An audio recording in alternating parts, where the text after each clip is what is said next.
सबको जय मसीह की। मैं परमेश्वर पिता का धन्यवाद करता हूँ। परमेश्वर पिता ने उनका वचनों सीखने के लिए और अच्छा सा मौका दिया परमेश्वर पिता ने हमारे जीवन में, इसलिए परमेश्वर पिता का धन्यवाद करता हूँ। साथ ही साथ आपका भी मैं धन्यवाद करता हूँ। जो इस वीडियो को देखेंगे इन सभी भाइयों और बहनों को मैं धन्यवाद करना चाहूँगा। मैं आशा करता हूँ आप सब ठीक होंगे परमेश्वर की दया से। आज हम वचनों सीखने के लिए जा रहे हैं भजन संहिता 31। जब हम 31 में देखते हैं तो 24 आयत हम देखते हैं भजन संहिता 31 में। जब हम पढ़ते हैं यह भजन, तब हम हेडिंग में लिखा हुआ परमेश्वर में भरोसा की प्रार्थना यहाँ पहले लिखा गया है। और हम सभी जानते हैं यह भजन दावीद के द्वारा लिखा गया है और एक प्रार्थना है, एक परमेश्वर से विनती है। हम ये बातों को देखेंगे कि किस विनती में वो और ये किस परेशानी में से गुजर के ये प्रार्थना करता है। जब हम देखते हैं इस भजनकार, जो ये भजनकार दाऊद, जो इस संदर्भ में लिखा गया है, ऐसा भाई जब दाऊद राजा शाऊल से जब भाग रहा था बचने के लिए, उसी समय यह लिखा गया है। उसका संदर्भ है, हम देखते हैं फर्स्ट शमूएल की किताब 23वां अध्याय में हम ये सब कुछ बातें पाते हैं कि किस प्रकार से वहाँ कौन सी हालात में गुजरे। हम जब देखते हैं दाऊद बहुत कुछ परेशानी का सामना करते हुए एक जंगल में भाग रहे हैं बचने के लिए, और भागते हुए उनके जीवन में भय है, फिर भी वो परमेश्वर में आशा रखता है। इसलिए यहाँ कहा गया है परमेश्वर में भरोसा की प्रार्थना। जब हम देखते हैं पहली आयत में ऐसा लिखा है कि हे यहोवा, मेरा भरोसा तुझ पर है, मुझे कभी लज्जित होने न पड़े। जब हम देखते हैं तभी इस हालात से, इस परेशानी से गुजर रहा है और ये प्रार्थना कर रहा है।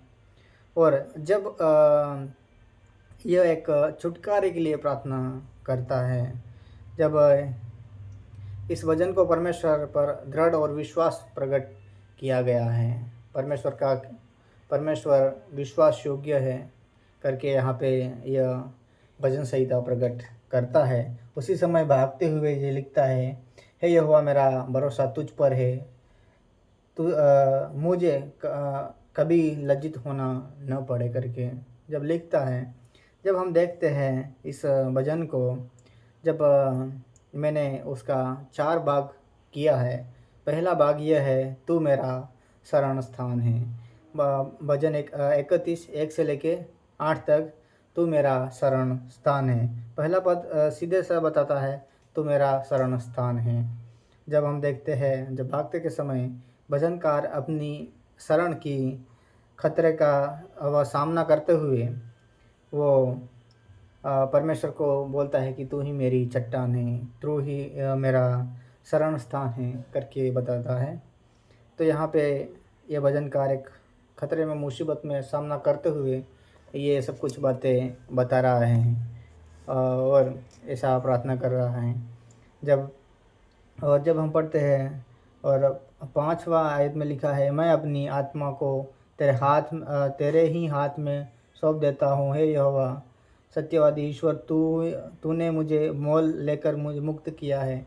वो बताता है कि मेरी आत्मा, मेरा सब कुछ तेरे हाथों में है करके बताता है। भले ही वो डरते हुए भाग रहा है, लेकिन वो परमेश्वर पर भरोसा करते हुए भाग रहा है और बोल रहा है कि मेरा संपूर्ण आत्मा और शरीर तेरे हाथ में सौंप दिया है। जो होगा, कुछ भी होगा, मैं तेरे हाथों में सौंप देता हूँ करके जब बताता है। और यह एक गहरा गीत के रूप में भी जाना जाता है, ये गहरा एक प्रार्थना के रूप में भी माना जाता है। हम इस बात को देखते हैं क्योंकि एक गहराई के रूप में लिखा हुआ है। और यहाँ पर जब हम देखते हैं कि 31वां साम्स में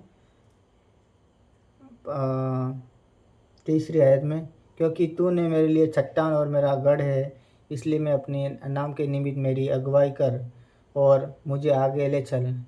यह एक जंगल में एक भागते हुए बोल रहा है कि मेरी अगुवाई कर परमेश्वर, तू ही मेरा शरण स्थान है। जब कभी हम इस प्रकार से गुजरे तो इस प्रकार से प्रार्थना करनी जरूरी है। और दूसरा भाग है साम्स 31 9 से लेकर 13 तक, मैं निराशा में हूँ। ऐसा जब यह हम देखते हैं भजनकार फिर से दया की गुहार करता है, क्योंकि वह शरीर और मानसिक और आत्मिक निराशा में है और पूरा शारीरिक और मानसिक और आत्मिक के पूरी तरह से वो निराशा से गुजर रहे हैं। उसी समय यह भजन लिखा है और वो शरीर और आत्मा दोनों दुर्बल हो गए हैं। ऐसा लगता है कि वो स्थिति कुछ समय तक रही है, मतलब इस प्रकार से गुजर रहे हैं कि अभी मेरा जीवन थोड़े ही समय में ख़त्म होने वाला है, ऐसा सोच रहे। क्योंकि शाऊल उसको मारने के लिए पीछे पड़ा था। उस समय हम देखते हैं उसका पहला शमूएल उसका 23वां अध्याय में हम देखते हैं, तो शाऊल मारने के लिए पीछे पड़ता है, वो कहानी हम देखते हैं। तो वो वैसे ही इसीलिए बोलता है कि पूरा आत्मिक रूप से और शारीरिक रूप से पूरा मतलब ऐसा महसूस कर रहे कि अभी मेरा जीवन ख़त्म होने वाला है करके बताता है। और तीसरा भाग हम देखेंगे, मैं तुझ पर बचाए जाने के लिए विश्वास करता हूँ। 31वां साम्स 31 14 से लेकर 18 तक ये एक भाग है। मैं तुझ पर बचाए जाने के लिए विश्वास रखता हूँ। ये भजनकार इस प्रकार से बोलता है कि मैं तुझ पर ही भरोसा रखता हूँ, तू ही मुझे बचाएगा करके ये बताता है। जब इस बात को हम देखते हैं हमारे जीवन में भी कई बार ऐसा बहुत कुछ ऐसा होता है, तब हम इस प्रकार से ज़रूर प्रार्थना करें कि मैं तुझ पर भरोसा रखता हूँ, तू मेरा कार्य पूरा करेगा करके हम ज़रूर इस तरह से प्रार्थना करना चाहिए। और चौथा भाग है जब साम्स भजन संहिता 31 19 से लेके 24 तक चारवा भाग है। वहाँ जब देखते हैं कि हम पहली आयत में इस प्रकार से जो प्रार्थना करता है, हे यहोवा मेरा भरोसा तुझ पर है, मुझे कभी लज्जित होना न पड़े करके प्रार्थना करता है। वो परमेश्वर से अगुवाई मांगते हैं और परमेश्वर बोलता है कि बचा करके। लेकिन जब हम पढ़ते हैं उसके बाद 19वां आयत और 19 से लेकर 24 आयत तक हम देखते हैं वो भजनकार परमेश्वर की प्रशंसा करता है, उसकी स्तुति करता है, क्योंकि परमेश्वर ने जो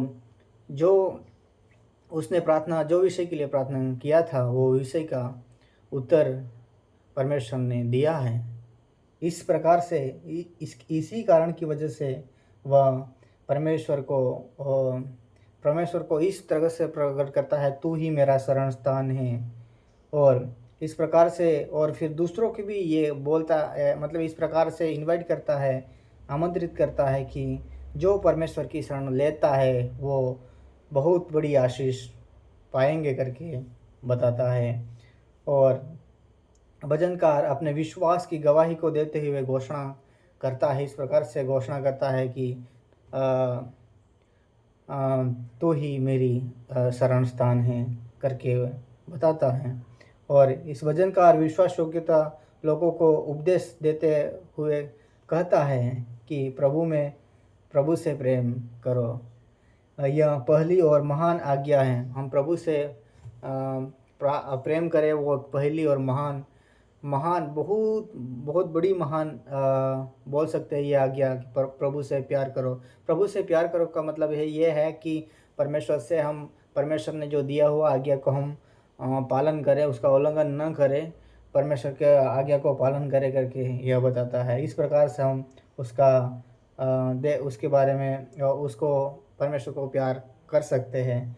और भजनकार इस प्रकार से एक गहराई से होकर, जब एक निराशा में होकर, एक मुश्किल बहुत परेशानी को सामना करते हुए और प्रार्थना का दुखी में करते हुए जब हम लास्ट में अंत में प्रार्थना देखते हैं तो परमेश्वर ने दाऊद का प्रार्थना सुना और उसका उत्तर परमेश्वर ने दिया और उसको बचाया। तब वह बताता है कि अ, वे जो परमेश्वर का भय मानते हैं और प्रभु की शरण लेते हैं वह उन्हें बड़ी आशीषें देंगे करके बताता है। जो परमेश्वर का शरण स्थान लेगा वो परमेश्वर उनको बचाएगा करके बताता है, क्योंकि उन्होंने उनके जीवन में अनुभव किया। इसलिए वो इस बात को बार बार दोहराता है और कहता है कि तुम जो शरण स्थान परमेश्वर के लेता है वो परमेश्वर से बचाए जाएंगे करके बताते। तो ये बात को देखा हमने। तो हम इस वचन से क्या सीख सकते हैं मैं बताऊंगा। इस वचन से हम क्या सीखते हैं, इस प्रार्थना से क्या सीखते हैं और दाऊद के वचन हमको क्या सिखाता है। तो यह बात सिखाता है कि जब दाऊद खतरे में था तब परमेश्वर से प्रार्थना किया और परमेश्वर से शरण स्थान लिया। तो वैसे ही संकट के समय में, मुसीबत के समय में हमें परमेश्वर का शरण स्थान लेना है। वो ज़रूर हमारा प्रार्थना का उत्तर देगा और हम परमेश्वर विश्वास योग्य है और उद्धार करता है। अगर जो उसका नम्र बन के उससे प्रार्थना किया उसका उत्तर देता है। जिस प्रकार से हम देखते हैं दाऊद ने नम्र बन के प्रार्थना किया और उसका आंसर परमेश्वर ने दिया। और हमको मनुष्य छोड़ सकते हैं पर परमेश्वर हमको कभी नहीं छोड़ेगा। जब हम ऐसा महसूस करते हैं कि परमेश्वर ने छोड़ दिया, पर कभी छोड़ता नहीं है। दाऊद कहता है कि लोग उसे भूल गए हैं, मित्र दूर हो गए हैं। परमेश्वर जब वो ऐसा महसूस करता है कि लोग मुझे भूल गए हैं, मेरे मित्र भूल गए हैं, मेरे घर परिवार भूल गए हैं, पर वो परमेश्वर से प्रार्थना करता है कि तू मुझे नहीं भूला है, मेरा आत्मा और मेरा प्राण तेरे हाथों में सौंप दिया है मैंने करके बताता है। जीवन में बहुत सारे लोग हमारे जीवन में जो खास हो बदल सकते हैं पर परमेश्वर कभी नहीं बदलता। तो इस बात को हम ज़रूर ध्यान रखने की ज़रूरत है। और जब कभी हम इस ऐसा परेशानी का सामना करते हैं तब हम परमेश्वर से शरण स्थान लें। और ईमानदार लोगों को परमेश्वर संभालता है। जो ईमानदारी से काम करता है तो हमें एक ईमानदारी के साथ काम करना चाहिए। और भय के समय प्रार्थना ही शक्ति है। जब हमको डर लगता है, जब लगता है कि ये नहीं हो सकता, बस मेरा ज़िंदगी यहाँ ख़त्म होने वाला है करके जब दाऊद ऐसा सोचता था, लेकिन परमेश्वर से शरण लेता है। भले ही डर था उसके जीवन में, कई बार हमारे जीवन में डर है, फिर भी इस प्रकार से हम ये नहीं भूलना कि हमारा खुदा सबसे बड़ा है, वो हमसे बचाएगा करके। और दाऊद बार बार प्रार्थना करता रहा। इससे हमें यह सीख मिलती है कि डर और चिंता परेशानी किसी भी समय प्रार्थना हमें अंदर से मजबूत बनाती है। मगर डर के मुसीबत के समय में अगर हम प्रार्थना किया तो प्रार्थना हमको मजबूत बनाती है और परमेश्वर अपने लोगों को रक्षा करता है। इस प्रकार से दाऊद का रक्षा किया। इस प्रकार से दाऊद ने ऐसा सोचा कि मेरा ज़िंदगी ने अभी आगे नहीं जाने वाला, यहाँ ख़त्म हो जाने वाला है। तब दाऊद ने परमेश्वर का शरण लिया और उसे बचाया। और यह शासी बनाता है और हृदय को दृढ़ करता है।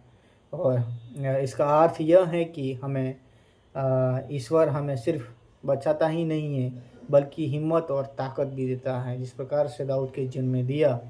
और जिस पूरा शाम से हम एक समरी के रूप में हम देखते हैं, सारांश के रूप में, तो हमें यह सीखता है कि संकट में और मुसीबत के समय में परमेश्वर से प्रार्थना करें और धैर्य रखें और ईमानदारी के साथ प्रार्थना करें। परमेश्वर हमारे निकट जरूर आता है और हमको हमारे ज़रूरत को पूरा करता है। वह हमारी चट्टान है और वह हमारा गढ़ है और वह हमारी सुरक्षा है, उसमें ही है हमारी सुरक्षा।